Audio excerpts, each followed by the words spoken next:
I'm Wendy Brockman with the latest Lakewood news and events. During the March 23rd City Council meeting, the public hearing for the ArtSpace contract was set for April 13th. ArtSpace is a national developer of affordable residences and workspaces for artists and artistic groups and organizations. ArtSpace would create a community in North Lakewood in the 40 West Arts District for artists to live and work in, as well as for exhibits and events.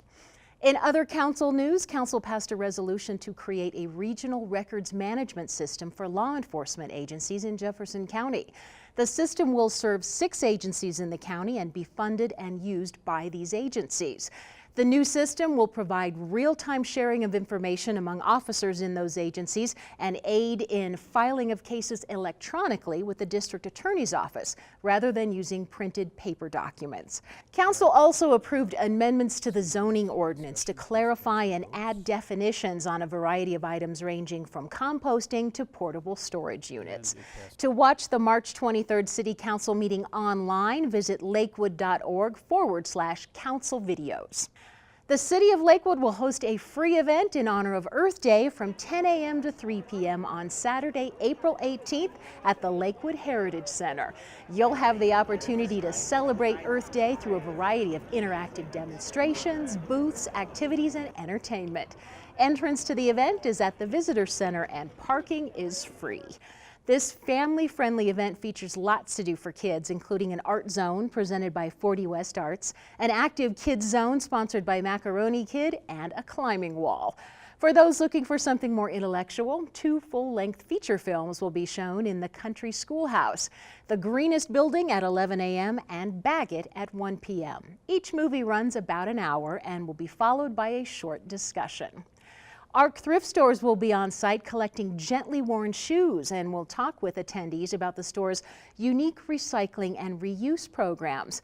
Have a random single shoe lying around? ARC Thrift will happily take a single shoe or shoes in pairs. The Belmar Sustainable Neighborhood will be on site collecting beauty and oral hygiene products for safe and effective recycling. Ride your bicycle to the event and enjoy free bike valet parking, hosted by the Lakewood Bicycle Advisory Group and Campus Cycles. The first 50 attendees to arrive by bicycle will receive a free pair of Smart Wool socks.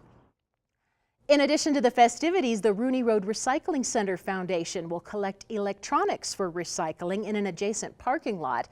Fees are $25 for 1 computer and 1 monitor, $1 per diagonal inch for televisions and additional monitors, and 20 cents per pound for miscellaneous electronics. For more information, please visit Lakewood.org/Earth Day celebration. Staff from Lakewood's Urban Parks Division will hand out wildflower seeds and tree saplings, as well as answer plant and gardening questions on April 22nd from 10 to 2 p.m. at Whole Foods Market in Belmar.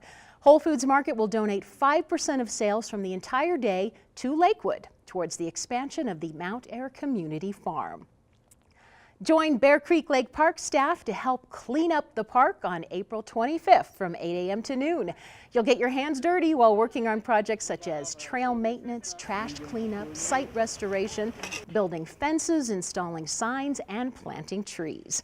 A light breakfast and lunch will be served. You can register at 303-697-6159 or at lakewood.org/park programs and events. Start off the spring season with a unique experience hiking in Bear Creek Lake Park at night. The Frog Return Full Moon Hike is 7:30 to 9:30 p.m. on April 4th at the park. You can register at lakewood.org/BCLP events. If you know of a nonprofit organization that is seeking funding, they might be eligible to receive funding from the Lakewood Legacy Foundation. The foundation is a pilot program that establishes a process for requests that Lakewood receives from nonprofit organizations that provide much-needed service to Lakewood residents that the city does not provide. The organizations must have principal place of business in Jefferson County, be registered as a Colorado nonprofit with the Colorado Secretary Secretary of State and be organized in the state of Colorado. It must also provide programs and services that benefit and enhance the quality of life for the residents in Lakewood, have 501c3 status and a current certificate of good standing from the Colorado Secretary of State, and it has to have been in operation for 3+ years. Applications are due March 31st. For more information and to apply, visit lakewoodlegacy.org. If you've ever wanted to know what it's like to ride in a snowplow or see a court trial, then enroll in Lakewood's free Civics 101 course. The course will be 6 to 9 p.m. Thursdays from April 23rd to June 18th. This 9-week class will take you beyond what you learned in your high school civics course. Civics 101 is open to Lakewood residents, and participants must be able to attend all 9 sessions to register for the course. Apply at lakewood.org/civics 101. Are you ready to do some farming? Sign up for a workshop with Sprout City Farms to learn more about growing your own food for sale. Workshops on various topics will be held throughout the season at Mount Air Park Community Farm at West 13th Avenue and Depew Street. A donation of $5 to $10 per person is suggested for participating. For more information, please email Jordan at sproutcityfarms.org. Lakewood's Municipal Courts has a new digital docket to help assist visitors when entering the building. The docket displays names and the assigned courtrooms for the day. This helps visitors get to their courtrooms faster and know where to go as soon as they walk in. Prior to the installation of the digital docket, staff would print the dockets out for the week, sometimes over 120 pages. Visitors would have to sift through those pages to find their courtroom, which would cause long lines. The digital docket eliminates the need to print the information and is saving quite a bit of paper. The information displayed is up to date, so if there are any last-minute changes, staff can make those changes, and they're right there on the screen. Foothills Animal Shelter is having a March Madness adoption special for cats through April 6th. Adoptions for cats older than 6 months are $10. You can view adoptable cats at foothillsanimalshelter.org/adopt. A new permanent sign was installed recently at the Hawk Crossing at 260 Union Boulevard. The sign lets motorists know what to do when the light is flashing red. Take a look at our video on how to use the Hawk signal.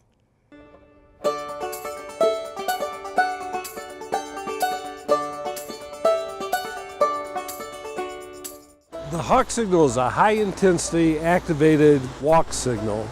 It's designed so that it only stops traffic when there's a pedestrian there that has pushed the ped button. When a pedestrian comes up to the signal, he'll be looking at the red hand that says, "Don't walk." When the button is pushed, the yellow light starts to flash to warn motorists that there's a coming stop indication. It then goes to a solid yellow, followed by a solid red. When the solid red comes on, the walk signal comes on for the pedestrian, and they begin crossing the street. The light then goes to a flashing red light, which means that a motorist can proceed as long as there's not a pedestrian there in the crosswalk. And even if you're the second car coming up and another car is moving, you do have to stop first and check to make sure that there are no pedestrians, then you can proceed. There's a countdown timer for the pedestrians so they know how long it is before the signal goes blank again. After the signal times out, it goes blank, and once again traffic can move as though there's no signal there. These are mid-block signals, so you're only stopping the mainline traffic. There's not the same side traffic that you need to stop to have the vehicles get out into the intersection. We're putting it on Union Boulevard at about 260, and that lines up with the new sidewalk that we've built across the parking lots that go down to the Federal Center Light Rail Station. So this will allow the businesses on the west side of Union to be able to use the light rail, walk back and forth. And it's always been a sort of a busy place anyway because there are restaurants on both sides of Union, and this should facilitate a safer crossing.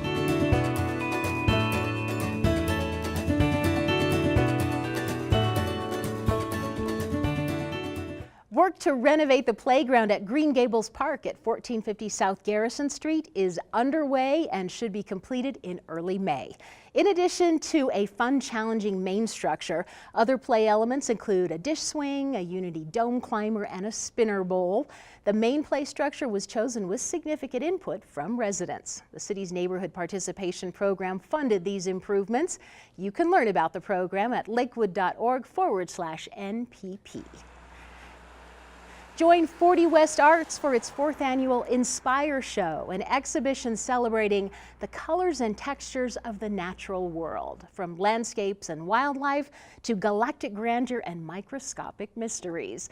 The deadline for artists to submit entries for this exhibit, to run June 5th through July 11th, is May 1st. All mediums are welcome. For more information, visit 40westarts.org. You've just been given 350 choices. Hurry, pick one. That was the dilemma that used to face visitors to the city's website at lakewood.org as they tried to navigate through information on an array of services, programs, events, and resources. A slimmed down version of the mega menu on the website's homepage is now available, along with easier to use pages. The new design is based on detailed data showing the most visited items on the website, and it makes the website more mobile friendly for smartphones and other mobile devices, which account for about 30% of the visits to lakewood.org. Visitors will find the new design friendlier and spend less time reading through menu choices to find what they need. That sounds great. Springtime often prompts numerous calls to Lakewood's Animal Control Unit about injured birds that really are fledglings, which are young birds that are still learning to fly. Residents mistakenly think the bird is injured or has been abandoned by the parent because it is out of the nest. The best guidance for residents is to leave young animals alone. Their parents have not abandoned them and don't need rescuing. Colorado Parks and Wildlife recommends that wildlife is best left to its own devices without interference from well-meaning humans. For more information, visit lakewood.org/police. The Young American Center is on the hunt for youth businesses from across Colorado. Young entrepreneurs can complete an online application for the annual Celebration for Young Entrepreneurs Youth Business Competition for a chance to win $1,000. Applications are due July 3rd and are available at yacenter.org. Don't miss out on 42nd Street coming to the Lakewood Cultural Center. This razzle-dazzle musical comedy with a spectacular chorus line of tap dancers will debut April 10th through the 26th at 7:30 p.m. on Fridays and Saturdays and at 2 p.m. on Saturdays and Sundays. Tickets start at just $18. And the multiple Grammy Award-winning Talkish Quartet comes to the Lakewood Cultural Center on April 30th at 7:30 p.m., bringing its unique blend of drama, warmth, and humor to the stage. I've seen them, they're awesome. Tickets start at just $18. Tickets to these shows are available at 303-987-7845, www.lakewood.org/tickets, or the Lakewood Cultural Center box office. Student, senior, and group discounts are available. For those of you who attend ward meetings, Shakti's Ward 3 meeting for April has been canceled. And be sure to check out Lakewood 8 in high definition. Tune into channel 880 on Comcast Cable to take a look. And of course, you can still see us on Comcast Channel 8 as well.